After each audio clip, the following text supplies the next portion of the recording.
اپنی بات کرتے ہیں تو کہتے ہیں کبھی یاد تو نہیں کسی کے ساتھ زیادتی کی ہو، یاد تو نہیں کبھی کسی کا. بھئی آپ نے اتنے بڑے ولی ہونے کا دعویٰ کر دیا.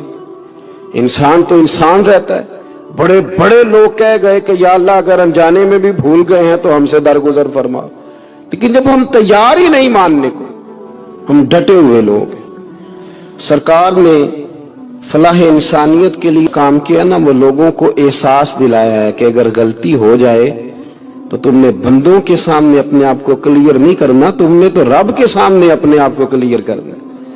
اللہ کے سامنے تم نے بچنا ہے کہ میرا گناہ معاف. اور حضور احساس پیدا کرتے تھے. بخاری شریف میں قبیلہ غامدیہ کی اس عورت کا تذکرہ موجود ہے جو خود آئی تھی، کوئی گرفتار کر کے نہیں لایا تھا، از خود آئی. احساس پیدا ہو گیا نا گناہ کا. حضرت انس بن مالک کہتے ہیں وہ خاتون آئی، کوئی پکڑ کے نہیں لایا، کسی 14 دنوں کے ریمانڈ پہ نہیں اسے منوایا گیا، اسے وہ خود بخود آئی. اور کریم محبوب علیہ السلام کے سامنے جب وہ کھڑی ہوئی تو اتنے درد سے میں نے کم لوگ روتے دیکھے ہیں جس درد سے وہ روئی. عرض کرنے لگی حضور میں غلطی کر بیٹھی ہوں، مجھ سے زنا ہو گیا، مجھے پاک کر دے. تو محبوب کریم علیہ السلام نے فرمایا تو کیسے ثابت کرے گی تو نے گناہ کیا؟ یعنی مجرم کو ثابت کرنا پڑ رہا ہے کہ میں گناہ گار. یہ وہ کمال ہے کہ انسانوں کو احساس ہونے لگے کہ یہاں ہم غلط ہیں. جب اعتراف جرم ہوتا ہے، جب بیماری کی تشخیص ہوتی ہے تو پھر اس کا علاج بھی ہو جاتا ہے. حضرت انس بن مالک کہتے ہیں وہ عرض کرنے لگی حضور میرے پیٹ میں ناجائز بچہ ہے. حضور نے فرمایا جا جب بچہ پیدا ہو تو پھر آنا. وہ 8 ماہ کے بعد آئی تو اس کی گود میں پھول سا بچہ تھا. حضور نے فرمایا واپس جا، جب روٹی کھانے لگ جائے تو پھر آنا. وہ 2 سال 2.25 سال دودھ پلاتی رہی. پھر جب آئی تو بچے کے ہاتھ میں روٹی کا ٹکڑا تھا.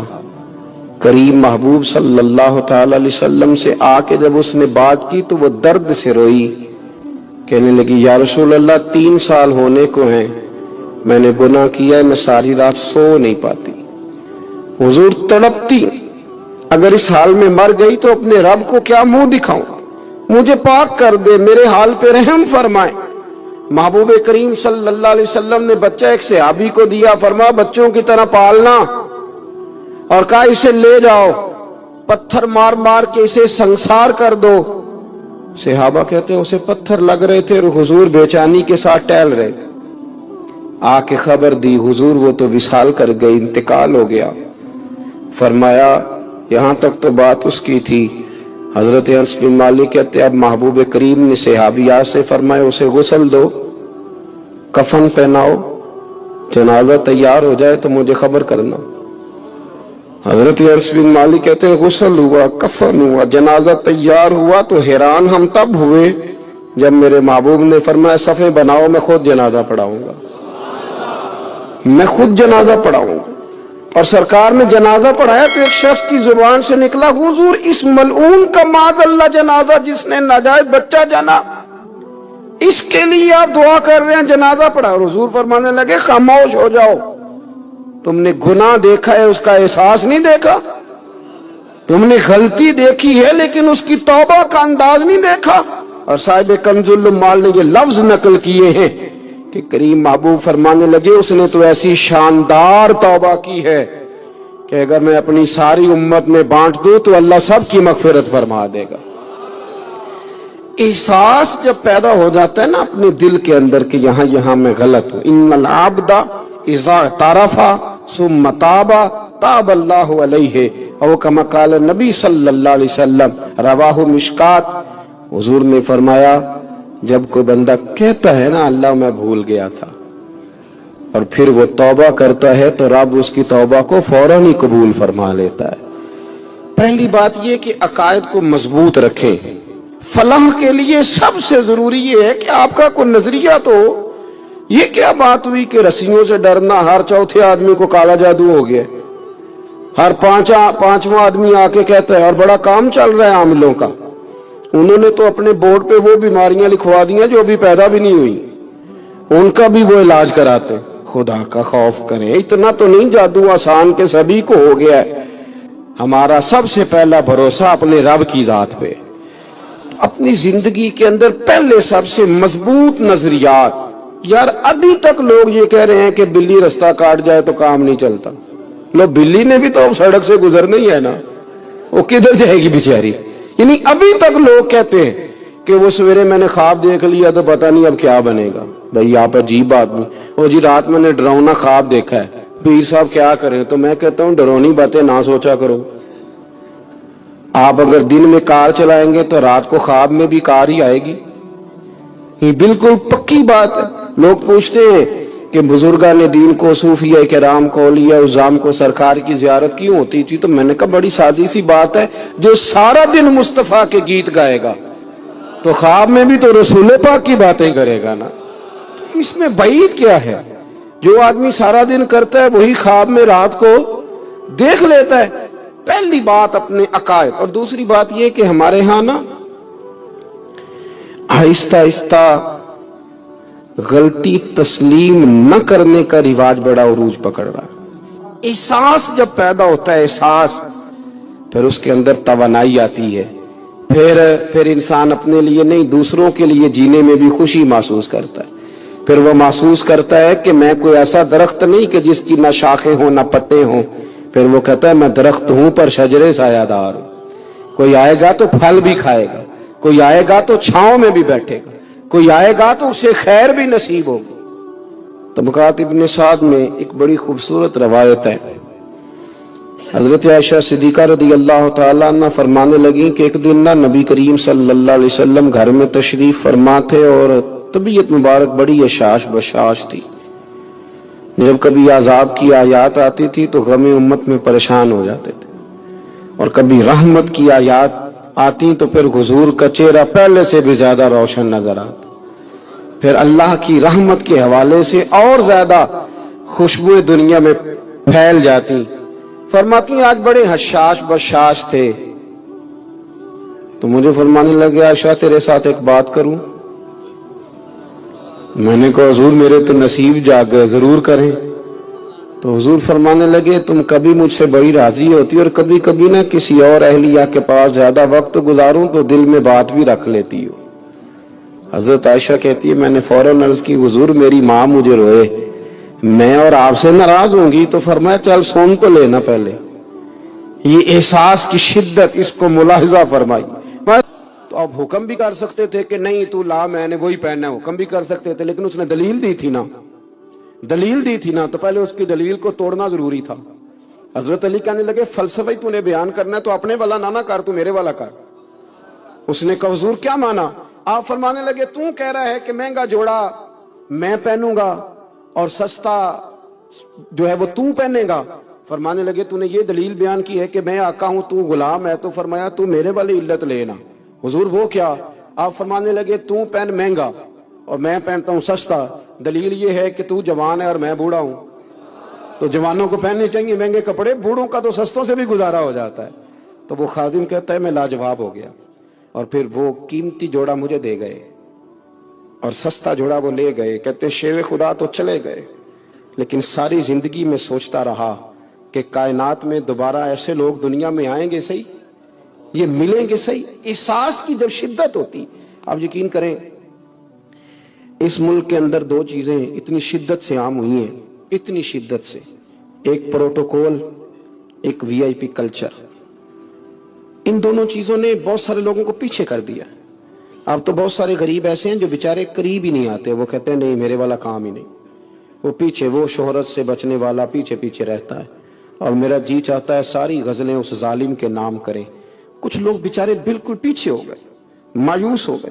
وہ کبھی حکومت بدلتی ہے تو ان سے کہا جائے نا حکومت بدل گئی ہے, تو وہ دو حرفی بات کرتے ہیں, کہتے ہیں جو مرضی آ جائے ہم نے تو محنت کر کے کھانا ہے, صبح کام پہ جائیں گے تو شام کو روٹی کھائیں گے. وہ بہت سارے نظام سے دیکھیں نا, یہ سیاسی تبصرے وہ بندہ کرتا ہے جو روٹی پیٹ بھر کے کھاتا ہے, اور جس بیچارے کو پتا ہے نا کہ جو گھی صبح لایا تھا وہ ختم ہو گیا ہے, اور صبح بچوں نے ناشتے کے لیے جب پراٹھے مانگنے ہیں تو گھی کوئی نہیں, تو وہ پھر سیاسی تبصرے نہیں کرتا, وہ تو تکلیف میں. اللہ کے محبوب صلی اللہ علیہ وسلم نے نا احساس کی دولت تقسیم کی تھی. مسند امام احمد بن حنبل میں حدیث ہے حضرت بلال حبشی رضی اللہ تعالیٰ عنہ فرماتے ہیں میں نے عصر کی نماز کی اقامت پڑھ دی تھی، ایک بدو آیا، ایک یہودی کا غلام، کہنے لگا یا رسول اللہ صلی اللہ علیہ وسلم میں بڑی مشکل میں ہوں، اگر آپ میرے ساتھ چلیں، میرا چھوٹا سا کام کر دیں تو میری وہ مشکل آسان ہو جائے گی۔ سیدنا بلال حبشی فرماتے ہیں نبی کریم نے نمازیوں سے فرمایا اقامت ہو چکی تھی، فرمایا تم بیٹھ جاؤ، میں ذرا اس بدو کا کام کر کے آتا ہوں، تم ذرا بیٹھو، میں صرف اشارے کرتا ہوں، آپ کو ملے گا کہ حضرت جابر ابن عبداللہ کا قرضہ اتارنا تھا تو سرکار کھیت تک گئے اور باقاعدہ سفارش کی ان کی۔ اب تو لوگ کہتے ہیں نا جب تک وہ خدمت کر رہا ہے تو تب تک وہ خدمت گزار ہے، کہیں الجھ جائے تو کہتے ہیں اس کا ذاتی مسئلہ ہے، اور میں ذاتی معاملات میں مداخلت نہیں کرتا۔ تو میاں جب آپ کے پاس تھا، آپ کا ورکر تھا، تب ذاتی مسئلہ کیوں نہیں تھا؟ اب وہ الجھ گیا ہے تو ذاتی مسئلہ ہے۔ ایک عورت رو رہی تھی تو سرکار سفارش کے لیے اس کے ساتھ نہیں چلے گئے تھے کہ میری مالکن مجھے مارے گی؟ آپ کتب حدیث، کتب سیرت کو پڑھیں، یہی وجہ تھی کہ حضور کے غلاموں میں وہ درد آیا، بڑے زور شور سے آیا۔ امیر المومنین سیدنا فاروق اعظم رضی اللہ تعالیٰ، اس شخص کا آپ جاہ و جلال دیکھیں نا تو کسرا کا بادشاہ کہتا ہے عمر ملنا ہے، تو عمر فرماتے ہیں میرے پاس وقت نہیں، میں نہیں ملتا، مجھے کیا ضرورت ہے کسی کی، یہ جاہ و جلال ہے۔ اور انسانیت کی خدمت کا جذبہ کیا ہے؟ چہرے پہ نقاب اوڑھ کے رات کو گھوم رہے ہیں، سامنے ایک خیمہ نظر آ گیا، سیدنا فاروق اعظم قریب گئے تو ایک آدمی خیمے میں اور بڑی پریشانی میں ہے، اندر سے نکلتا ہے پھر اندر جاتا ہے، فرمایا خیریت ہے؟ کہنے لگا بڑی دور سے آیا ہوں، امیر المومنین سے ملنا تھا، رات ہو گئی، یہیں میری بیوی کہ ہاں ولادت ہونی اور وقت قریب آ گیا، وہ تکلیف میں، تو یہیں خیمہ لگا کے میں نے بٹھا لیا ہے۔ تو غلام آپ کون ہیں؟ تو حضرت عمر کہنے لگے تو مجھے چھوڑ میں ابھی آیا۔ گھر گئے حضرت عمر، توجہ ہے میری بات پر؟ بس سمیٹنے لگا ہوں۔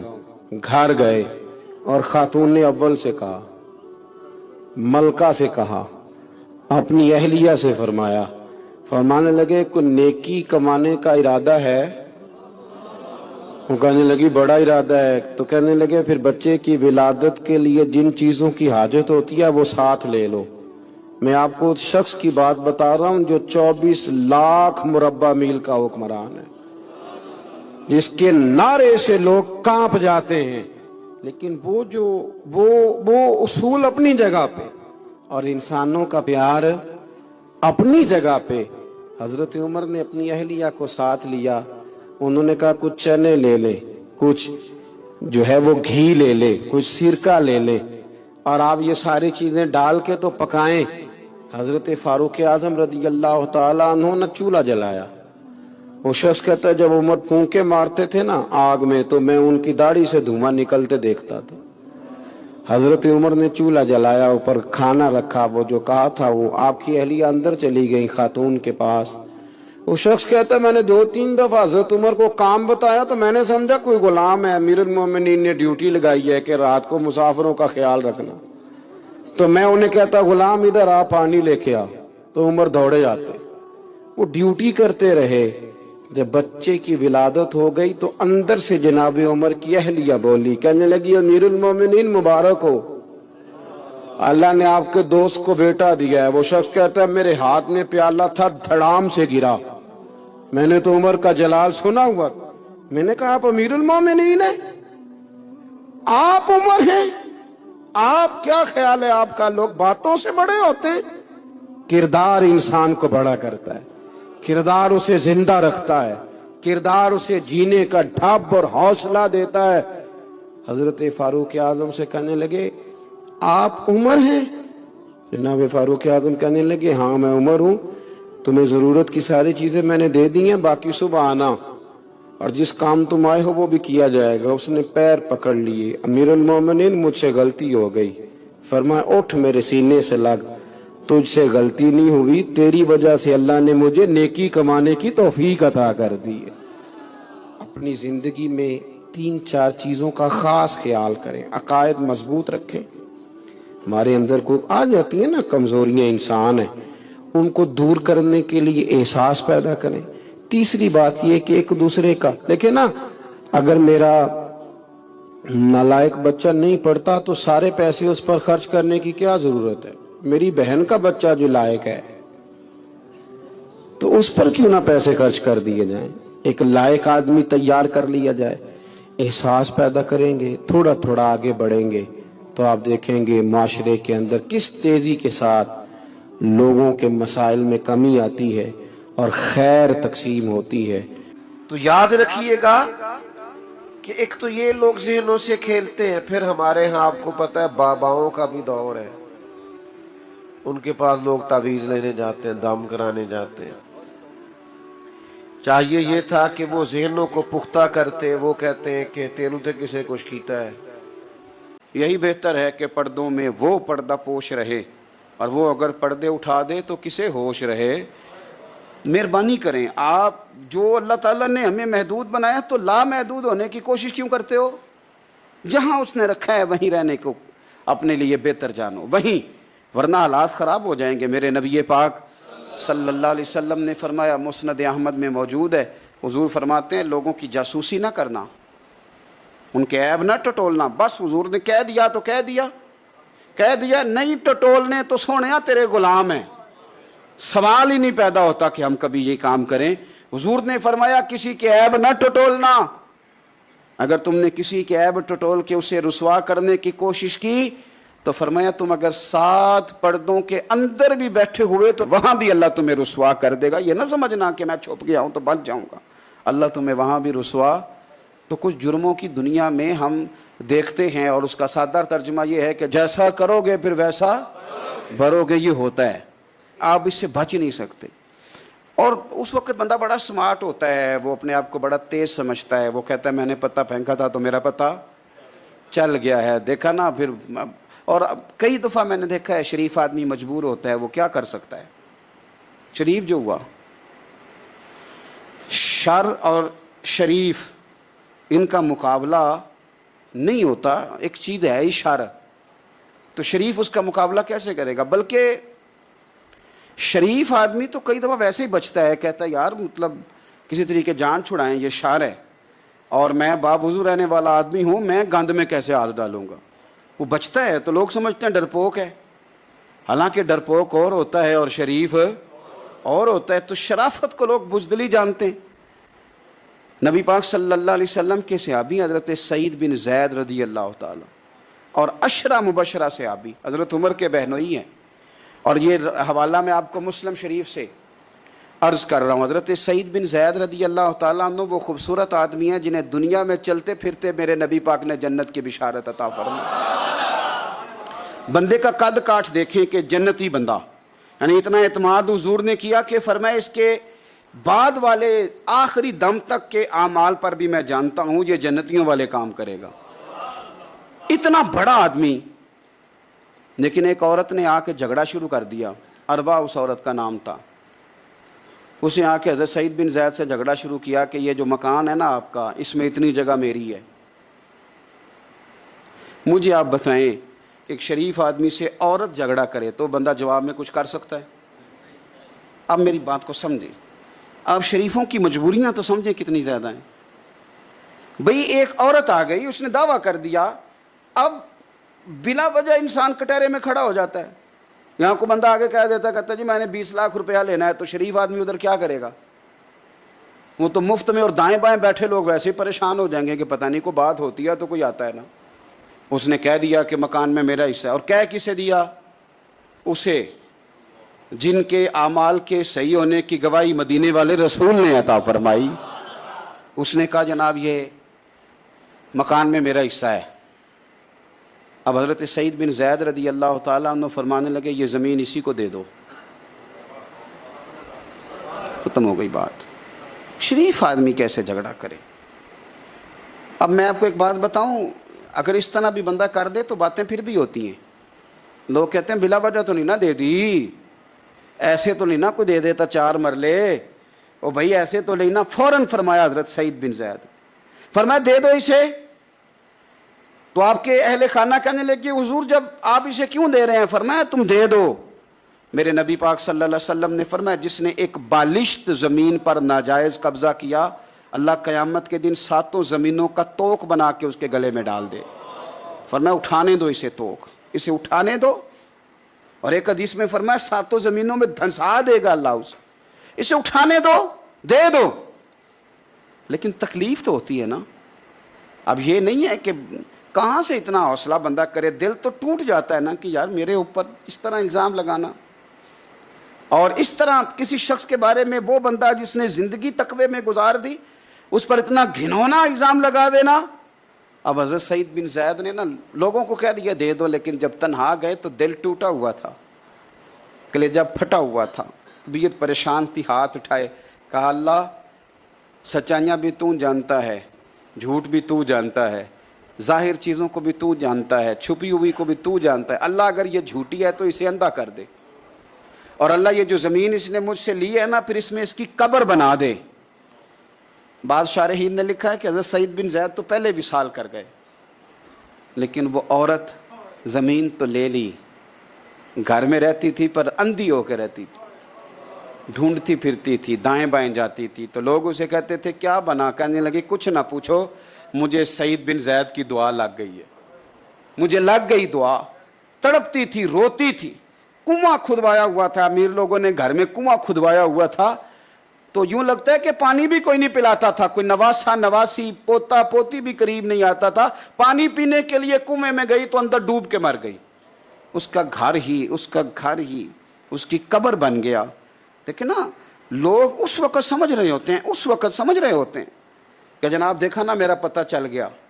ہنس رہے ہوتے ہیں کہ دیکھا میں نے کتنا رسوا کر دیا، دیکھا پھر فلانا کتنی منتیں کر رہا تھا، دیکھا. اور تمہیں پتہ نہیں، تم کیا سمجھتے ہو کہ جس کو تم نے رسوا کرنا چاہا اس کا کسی جو ہے وہ وزیر مشیر اور بڑے آدمی سے تعلق نہیں تھا تو وہ تمہارے ہتھے چڑھ گیا. یاد رکھنا، اگر اس کا وزیر و مشیروں سے تعلق نہیں نا غریب کا، تو اللہ ولی الذین آمنوا، اللہ تو وارث ہے کہ نہیں مومنوں کا؟ اللہ تو وارث ہے کہ نہیں مومنوں کا؟ نبی پاک تو والی ہیں کہ نہیں اپنی امت کے؟ تو تم کس طرح سمجھتے ہو کہ بندہ اور وارث شاہ مان کرینا وارثہ دا، رب بے وارثہ کر کے مار دائی. تو ہم جب چل رہے ہوتے ہیں نا تو پھر تو ہماری قد کاٹ کا کون مقابلہ کرے، اور جب ہم چڑھ جائیں ہوا کے گھوڑے تو پھر کون ہمارا رخ پھیرے.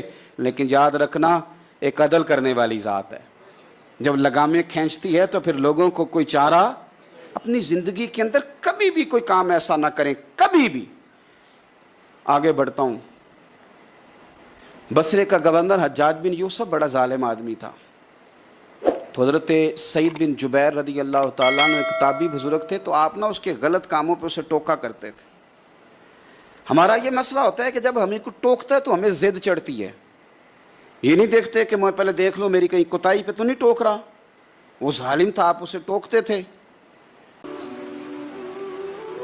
اب کوئی نہ کوئی مخالف تو ہوتا ہی ہے تو بندہ فوراً سوچنے لگ جاتا ہے. اللہ تعالیٰ نے قرآن مجید میں ارشاد فرمایا ہے کہ حل جزاء الاحسان الا الاحسان. فرمایا کیا ہے احسان کا بدلہ سوائے احسان کے. نیکی کا بدلہ صرف نیکی ہے. دنیا میں جو لوگ خیر کے کام کریں گے تو اللہ تعالیٰ انہیں دنیا میں بھی خیر عطا فرمائے گا اور قیامت میں بھی خیر ہی عطا فرمائے گا. اور جو لوگ دنیا کے اندر شر کریں گے انہیں قیامت میں تو اس کی سزا ملے گی ہی، کچھ نظارے اس کے وہ دنیا میں بھی دیکھیں گے. ارشاد فرمایا دوسرے مقام پر کہ وَمَن يَعْمَلْ مِثْقَالَ ذَرَّةٍ خَيْرًا يَرَهُ. اگر کوئی ذرے کے برابر خیر کرے گا تو اسے دیکھے گا، اسے وہ دکھائی جائے گی. اور وَمَن يَعْمَلْ مِثْقَالَ ذَرَّةٍ شَرًّا يَرَهُ. اگر ایک ذرے کے برابر شر کرے گا تو اسے بھی دیکھے گا. دنیا کے اندر کچھ سزائیں اور کچھ ہمارے حالات کی خرابی کا سبب ہمارے اعمال ہوتے ہیں. قرآن مجید نے کہا کہ وما اصابکم من مصیبت فبما کسبت ایدیکم ویعفو عن کثیر. فرمایا جو تمہیں مصیبت پہنچتی ہے تو تمہارے ہاتھوں کے کرتوتوں کے سبب، کسب کے سبب پہنچتی ہے. ویعفو عن کثیر، بہت ساری چیزیں تو ہم ویسے ہی معاف فرما دیا کرتے ہیں. زندگی دنیا میں رہتے ہوئے بھی انسان کو کچھ سبق دیتی ہے. اگر آپ فصل زمین میں بوئیں تو چاول کا بیج بوئیں گے تو وہاں چاول اگے گا، گندم نہیں اگے گی. اور اگر آپ کاشت گندم کریں گے تو گندم ہی وہاں سے اگے گی، وہاں سے چاول اگ سکتا نہیں. یہ نہیں ہو سکتا کہ آپ زندگی میں لوگوں کو تکلیفیں دیں اور خود آپ آرام سے سو جائیں. یہ ہو نہیں سکتا، یہ ممکن نہیں. دو جملوں میں میرے نبی پاک صلی اللہ علیہ وسلم نے ہمیں بات سمجھا دی ہے. اللہ کے رسول صلی اللہ علیہ وسلم نے فرمایا کہ تم اللہ کے بندوں پہ رحم کرو، اللہ تمہارے اوپر رحم فرمائے گا. لیکن بندوں کے بارے میں بندوں کا رویہ سخت ہو، اس کا لہجہ رب کریم کے بندوں کے بارے میں تلخ ہو، اس کے دل میں رحم کے، کرم کے میٹھے جذبات ہی نہ سرے سے ہوں، اور وہ کہے کہ میرے بارے میں نرمی کی جائے، تو یہ ہو نہیں سکتا، یہ ممکن نہیں ہے. ہم کیا کرتے ہیں؟ ہم اپنے تھوڑی دیر کے سکون کے لیے بہت سارے لوگوں کو تکلیف میں مبتلا کرتے ہیں. بلکہ بعض لوگ تو ایسے ہیں جو دوسروں کو مصیبت میں دیکھ کر خوش ہوتے ہیں. ان کو کل بھی راحت نصیب ہوتی ہے. کسی شخص کو مشکل میں دیکھتے ہیں، پریشانی میں دیکھتے ہیں تو بڑا انہیں سکون میسر آتا ہے. اور میں نے دیکھا ہے کہ بغلیں بجاتے ہیں اور وہ باقاعدہ دلائل دیکھے ہیں. دیکھا نا ہمارے ساتھ ایسے کرتا تھا تو آج اس کا کیا حال ہو گیا ہے. باقاعدہ لوگ یہ کام کرتے ہیں. وہ ہمارے درویشوں نے اپنے رنگ میں بھی ہمیں بڑے مسئلے سمجھائے ہیں، پر اللہ کرے ہماری سمجھ میں بات آئے. اللہ کے بندوں نے نا سادی کر کے باتیں، سادی کر کے اور نرم کر کے اور ہمارے مزاج اور طبیعت کے مطابق ہمارے ذہنوں میں اتارنے کی کوشش کی ہے. اگر ہماری سمجھ میں آئے، دیکھیں نا درویش کیا کہتے ہیں دشمن مرے تو خوشی نہ کریے. دلیل کیا ہے کہ سجنا بھی تو مر جانا ہے نا. یہاں تو یہ کہے نا کہ دشمن مر گیا تو دوست نہیں مرے گا. تو کس طرح سادہ کر کے اور عام فہم کر کے اور ذہن کے قریب جا کے بات سمجھاتے ہیں. کہتے ہیں کس بات کا چاؤ کر رہا ہے تو؟ دشمن مرے خوشی نہ کریے، وہ پائیا سجنا بھی مر جانا ہے. ڈیگر تے دن آیا محمد اوڑک نو ڈوب جانا ہے. یہ تو کس چکر میں تو پڑا ہوا ہے. ترمذی شریف حضرت واصلہ بن اسکے رضی اللہ تعالیٰ عنہ حدیث کے راوی ہیں. یہ حدیث ضرور یاد رکھیے گا. میرے نبی پاک صلی اللہ تعالیٰ علیہ وسلم نے فرمایا اپنے بھائی کو مصیبت میں دیکھ کے خوشی کا اظہار نہ کرو، اسے تکلیف میں دیکھ کر کبھی خوشی کا اظہار نہ کرو، ورنہ حضور فرماتے ہیں اللہ اس پر رحم کر دے گا اور تمہیں اس مصیبت میں مبتلا کر دے گا. کبھی بھی دشمن مرے تو کدے خوشی نہ کریے، کیونکہ سجنا بھی تو مر جانا ہے. کبھی اپنے بھائی کو مصیبت میں دیکھ کر، آپ یقین کریں کہ میں نے دیکھا ہے کہ بھابھی کا خاندان کسی تکلیف میں آ گیا ہے تو وہ بجائے اس کے کہ ان کے لیے دعا ہوتی، لیکن شریکہ چل رہا ہے نا، تو تبصرے ہوتے ہیں کہ میں نے تو پہلے ہی کہا تھا یہ لوگ ٹھیک نہیں. یہ با مروت، با اخلاق اور وفادار لوگوں کا یہ رویہ ہی نہیں ہوتا. وہ تو گہرا دشمن بھی ہو، گہرا، اس کے بارے میں بھی دیکھیں نا میرے نبی پاک صلی اللہ تعالیٰ علیہ وآلہ وسلم کافروں اور منافقوں پر نرم دل نہیں تھے. ان کے بارے میں بھی حضور دعائیں کرتے تھے کہ اللہ انہیں خیر کی توفیق عطا فرما. تو کبھی بھی کسی کے بارے میں اس طرح کا رویہ اختیار نہ کریں، ورنہ وہ وقت دور نہیں کہ جب آپ اسی طرح کا ہمارا معاملہ عیب تلاش کرنے کا ہے. میں کس طرح کھول کے آپ کو یہ بات عرض کروں کہ لوگوں کا دل کرتا ہے کہ ہمیں خوبیاں نہیں کمیوں کا بھی پتہ چلے. ٹٹولتے ہیں کہ تو وہاں نہیں جاتا، تو جاتا تھا تو اب کیوں نہیں جاتا، اور تو اگر جاتا ہے تو پھر تو کوئی کہانی سنا، کوئی بات چھیڑ. یہ ہمارا مزاج ہے. ہم چاہتے ہیں، میرے رب نے ہمیں محدود بنایا ہے، ہم لامحدود کیوں ہوتے ہیں؟ اللہ نے ہمارے اوپر رحم فرمایا ہے کہ ہمیں دیوار کے پیچھے نظر نہیں آتا.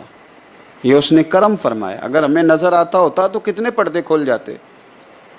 اور بہت ساری چیزیں جو پردوں میں رہنی چاہیے تھیں وہ پردوں میں نہ رہتی. یہ اس نے کرم فرمایا ہے کہ ہمیں دیوار کے پیچھے نہیں سنتا. اس کو کرم سمجھو, پردے نہ کھولو.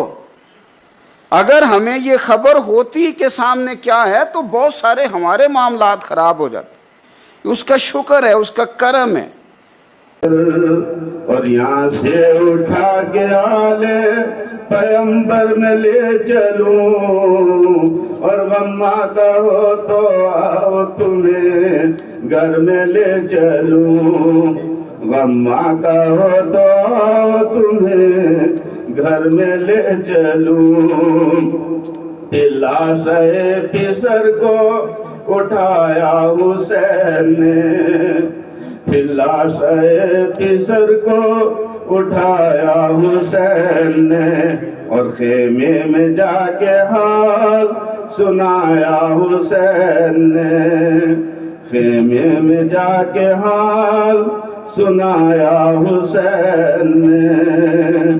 دوڑی حواس باپ کا خیمے کی بیویاں, اکبر کی لاش دیکھی تو مادر نے یوں کہا, اور کس نے مٹا دیا میرے نام و نشان کو, کس کی نظر لگی میرے اکبر جوان کو.